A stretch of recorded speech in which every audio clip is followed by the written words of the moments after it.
నమస్కారం సుప్రభాత ఘంటారావానికి స్వాగతం. ముందుగా ప్రధాన అంశాలు. పురపాలక ఓట్ల లెక్కింపునకు సర్వం సిద్ధం. ఉదయం 8 గంటల నుంచి కౌంటింగ్ ప్రారంభం.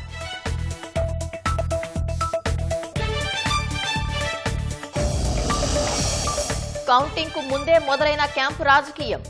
అభ్యర్థులను శిబిరాలకు తరలించిన ప్రధాన పార్టీలు.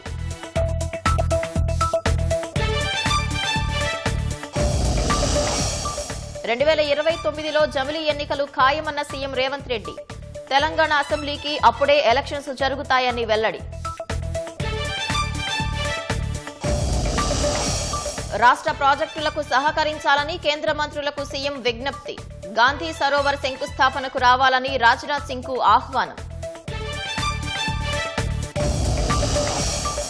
బంగ్లాదేశ్ సార్వత్రిక ఎన్నికల్లో భారీ ఆధిక్యం దిశగా బీఎన్పీ. ప్రధానిగా ఖలీదా జియా కుమారుడు తారిక్ రెహమాన్ కు అవకాశం.